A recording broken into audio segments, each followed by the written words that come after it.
Hola amigos, ¿cómo están? Buenas tardes, noches, días. Bienvenidos a otro video del canal. Y en este video vamos a hablar sobre un tema que me han estado sugiriendo. Porque muchas veces hay un problema en el momento cuando estamos aprendiendo a programar, cuando estamos en la universidad, cuando estamos recibiendo pues cursos, talleres, ese tipo de cosas en una institución, en una universidad. Y muchos de ustedes me han preguntado qué pueden hacer para no aburrirse con los clásicos proyectos de la universidad. O a veces me preguntan que por qué dan esos mismos ejemplos y ese tipo de cosas. En este video vamos a hablar sobre eso. Aunque no lo crean, les digo, siempre voy descartando y voy poniendo en un Excel con una gráfica bien bonita qué temas quieren más y eso. Y este es de los temas que más tienen. De hecho, hay otros temas que he publicado antes que tienen menos. Esto lo he hecho porque la verdad no es un tema como que se acomode mucho para dar un tópico, pero ya sé cómo lo puedo orientar. Por eso es que lo vengo a hacer hasta ahora, ¿vale? ¿En qué consiste el video? Vamos a hablar sobre los clásicos proyectos de programación y también los pros y los contras y cuál es el objetivo en la mayoría de estos. El primero que voy a comentar es el clásico ejemplo de la bendita calculadora, ¿vale? El ejemplo de la calculadora, creo yo, bueno, para los que no saben, también doy clases en una universidad, a nivel maestría también, y me toca dar muchas veces en las licenciaturas, bueno, en las ingenierías, las materias de programación, ¿vale? ¿Cuál es el objetivo de dar cursos, o en este caso materias, en donde se enseña a hacer una calculadora, por ejemplo? Creo que la calculadora no es un mal ejemplo. De muchos ejemplos que hay como por defecto o básicos, creo que no es un mal ejemplo, la verdad. Les voy a decir por qué. La idea de la calculadora nos ayuda mucho a que nos pongamos de acuerdo todos. Si yo entramos a una materia y en esa materia les encargo hacer un software para X cosa, probablemente cada quien entienda lo que quiera. Y dentro de todo el software que hay en todas las plataformas, en todos los sistemas operativos, en tantos celulares y bla, bla, bla, bla, bla, creo que todos podemos estar de acuerdo en cómo funciona la calculadora. O sea, no hay que no entendí bien, que me faltó entender esto. O sea, las reglas cuando definimos un software como la calculadora, creo que una persona, un adulto mayor, una persona muy joven, una persona de otra parte del mundo, todos entendemos cómo está hecha la calculadora y cómo va a funcionar. Por eso la calculadora no se me hace un mal ejemplo, porque con un ejemplo como la calculadora quitamos muchas variables, muchísimas variables como el que no entendí, yo creo que no funciona así, yo creo lo otro, yo creo aquel, y todo el mundo puede pensar cosas diferentes. Si le decimos a alguien que nos diga cómo sería el software de X cosa, puede ser que la otra persona, la Y, la Z y la W, nos den cada una definición diferente. En la calculadora no. En la calculadora la mayoría tenemos claro cómo funciona, hasta cómo está diseñada. Todo el mundo en su mente ya tiene, digamos, un dibujo que se parece a un 70-80% cuando hablamos de una calculadora. Todo el mundo se nos viene a la mente la calculadora clásica el control grandote arriba para meter el texto o los números, los botones, qué botones hasta son más grandes, más chicos. Entonces, ese ejemplo de la calculadora no se me hace malo, la verdad, siendo muy sinceros, no creo que es de lo mejor porque nos quita muchas variables y nos enfocamos en lo que es la programación y en la funcionalidad y en ese tipo de cosas. Luego hay ejemplos que creo que están bastante jodidos. A todos les han pasado, yo creo, el ejemplo del cajero automático, por ejemplo, ¿no? A mí alguna vez o dos veces me han orillado a hacerlo entre el estudiante, entre los docentes, el plan de eso, o sea, a planteármelo, porque no lo he hecho. Se me hace de los más jodidos el ejemplo del cajero automático, porque si ustedes tienen tarjeta de débito, por ejemplo, o han tenido, o sus papás, o sus primos, o la novia, no sé, y ustedes van a la sucursal, por ejemplo, voy a un banco, voy a Bancomer, y a mí me ha pasado, no digo que en Bancomer, de hecho en otro banco, pero van a una sucursal, y luego van a otra sucursal, hasta el mismo puto cajero tiene otro software. O sea, por ejemplo, a mí qué me pasó, que cuando yo metía la tarjeta y ponía mi PIN, yo hacía una transacción, 2 transacciones, 3 transacciones y al final, pum, me regresaba la tarjeta. Es en ese mismo día, o sea, no es un software más viejo, más nuevo. En ese mismo día he ido a otro cajero y meto la tarjeta, pongo el PIN y me regresa la tarjeta. O sea, la lógica, el orden es diferente. Y cuando yo acabo de hacer la transacción, si consulto un saldo, me dice, tienes que volver a meter tu tarjeta y tu PIN.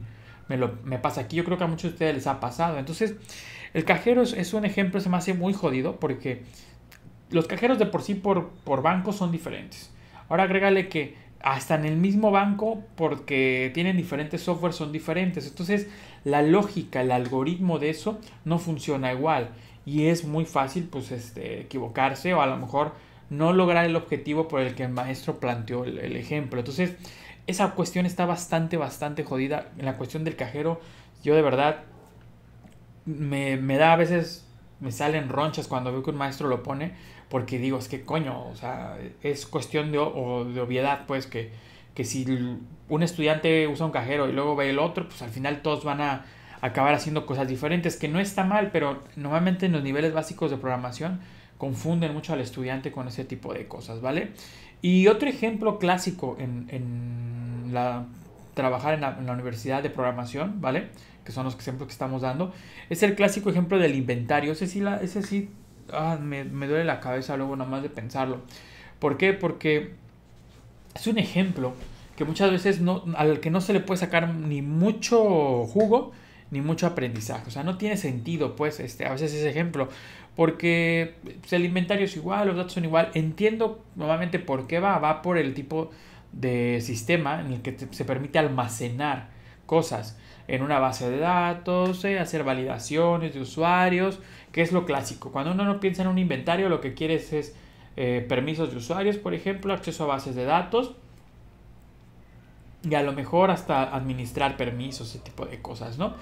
Entonces, entiendo cuál es el objetivo, por ejemplo, ¿no? Pero la verdad es que está bastante jodido porque el inventario de una papelería, el inventario de no sé qué, el inventario de todos, van por la misma línea y luego cuando ya lo quieres aplicar en la vida real, sabes que se desvía mucho el tema, porque tú estás en tu computadora haciendo el ejemplo, pues sí, pero nadie va a estar solo en su computadora. Juan Pérez quiere iniciar sesión desde el otro lado y entonces ahí ya nos metemos en un tema mucho más complicado, que sería el de tener un servidor, que se dé un servicio, que tengas clientes, que se conecten, bla, todo eso. Entonces, la verdad es que no tiene caso, porque hoy en día además, muchas de esas cosas que la configuras para tu localhost y que se conecte y eso, lo resuelves utilizando una jodida URL y un servidor web. Entonces está bastante jodido ese tipo de proyectos. No estamos aquí para desprestigiar todos los proyectos ni decir que están mal, simplemente que entiendo lo que me dicen con ese tipo de cosas. O sea, yo les digo, tengan calma con este tipo de proyectos, háganlos, es parte de, pero obviamente saquen lo mejor de cada cosa, no se emocionen pues, ni quieran tampoco decepcionarse porque ese proyecto no es a lo mejor lo que esperaban, o se sienten que está muy fácil, o a lo mejor lo ven muy imposible. Todos los proyectos normalmente a nivel universidad tienen objetivos. Hay proyectos que están únicamente para la interfaz, hay proyectos para que conozcas el lenguaje, hay proyectos para que conozcas bases de datos, hay proyectos para que conozcas cómo crear clientes, cómo dar un servicio, o sea, un servidor, todo eso. Entonces, váyanse más en esa parte, encuentren cuál es el objetivo de eso y obviamente estudien y aprendan ese objetivo. Pero sí hay proyectos jodidos, yo lo sé. También muchos de ustedes, bueno, algunos he visto que son maestros y dan clases y me han preguntado sobre qué proyectos pueden poner y motivar y eso. Yo les hablo de mis ejemplos. Yo normalmente, hay gente a la que no le gusta porque me ha pasado en mis clases que me lo dicen. Pero uso ejemplos de videojuegos, muchos ejemplos de videojuegos. Sí, con lenguajes como Python. Python a veces lo puedo usar con Pygame, pero Python también así solo. Con lenguajes como Pascal, con lenguajes como C, por ejemplo. De una forma austera, ¿vale? Pero lo hacemos. Por ejemplo, un teclado. Dibujar un teclado en Pascal es un print, o sea, un write-ln, pones línea, ya está. Y la A es la T, la T de torre, la C de caballo, la P de peón. Dibujo el tablero ahí con caracteres y cada ficha tiene sus movimientos, ese tipo de cosas. A mí son los ejemplos que me gustan. Les digo, a lo mejor de un grupo siempre un 15% no le gusta, al otro día se le hace un poco más difícil, prefieren ejemplos así más de calculadoras y eso. Entonces, pero son los ejemplos que yo uso en algunos casos cuando vemos programación orientada a objetos, cuando vemos propiedades, métodos, herencias, ese tipo de cosas, ¿vale? Son ejemplos que yo uso, por ejemplo, un ajedrez, un tipo Space Invaders que vaya bajando el carácter y que choque con el otro, por ejemplo. Solitario también he usado, el famoso horcado, por ejemplo. Ejemplos generales, ¿no? El tic-tac-toe o el gato, como lo quieran ver, también lo utilizo, pero es de los menos que trato porque se me hace de los más aburridos, pero también en muchos casos los utilizo. Pues ya con esto yo creo que ya les di algunas ideas de proyectos para que puedan utilizar en la universidad o ustedes mismos puedan sugerir en la universidad o también los pueden hacer si quieren practicar, ¿vale? Es una buena idea empezar.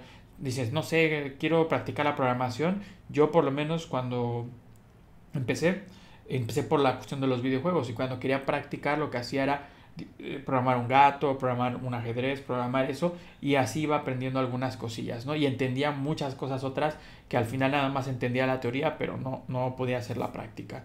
Y bueno, esa es la cuestión de los proyectos de programación clásicos que normalmente vamos a encontrar en la universidad.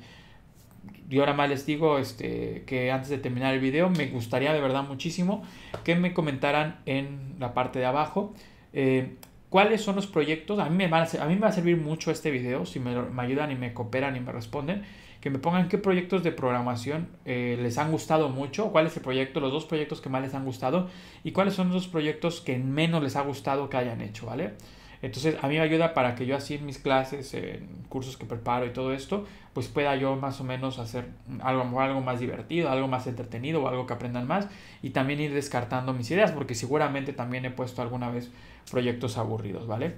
Muchísimas gracias, recuerden la manita arriba todo esto, el me gusta, el like, como lo quieran llamar, el compartir y nos vemos. Bye bye.